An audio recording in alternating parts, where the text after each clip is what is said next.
Today we're checking out a game called Cairn.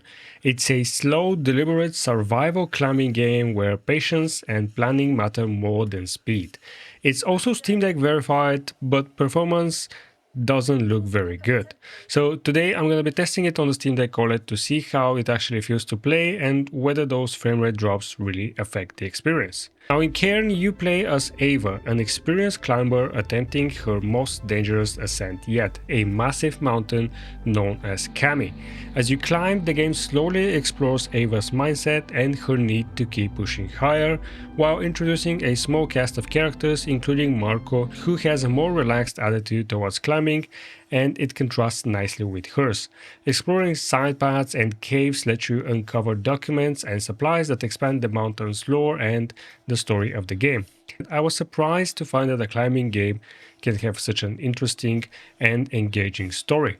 Cairn is a really cool and unique game when it comes to handling the climbing system. Every move is very intentional. You have to worry about stamina, grip strength, hunger, thirst, and even weather conditions. They all factor into how safe a climb feels. Before moving, you're constantly thinking ahead, checking footing, planning hand placement, and deciding whether a route is worth the risk. You basically press one button, and that's X on the Steam Deck, and that lets you control different limbs, and then you can reach for different points at the rock, and you can either place your left foot or right foot or left hand and right hand, and that's pretty much how you climb.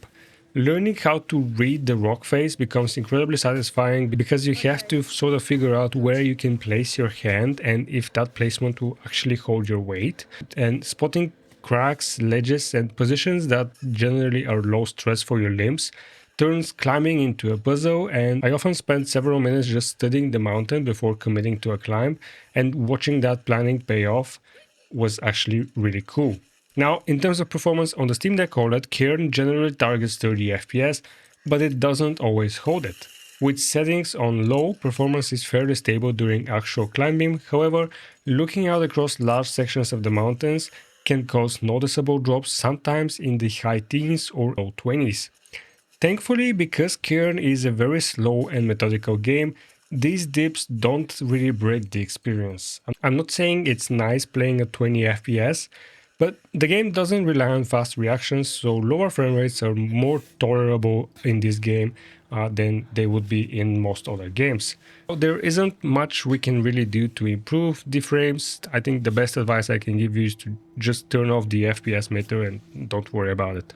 In terms of battery life on the Steam Deck OLED, it lands at about 2 hours and 45 minutes. It can be stretched to about 3 hours. It really depends on what you're doing. There are parts of the game that allow for more battery life, but it sort of falls between 2.5 hours and 3 hours, so let's just say 2 hours and 45 minutes. The game has excellent control support, and it is in fact intended to play with a controller, and analog movement feels natural while climbing. The UI scales pretty well on the deck screen. Text remains pretty easy to read, and there are also several assist options available, letting players adjust difficulty without undermining the core experience. So in conclusion, Cairn offers a unique mix of strategic climbing, light survival elements, and a very engaging story. While performance on the Steam Deck isn't perfect, the slower pace makes it very playable, and the climbing mechanics feel great on a controller. I'm putting this game in recommended despite the performance. I think it's still a great experience even on the Steam Deck, and if you're looking for a calm, thoughtful game that rewards patience and planning, I think this one will be a solid pick. That's gonna be it for this one. If you guys enjoyed this video, consider leaving a like and subscribe for more Steam and Steam Deck content. Don't forget to join the Steam group and follow my Steam curator page for more Steam Deck performance breakdowns. Thanks for watching, and I'll see you in the next video.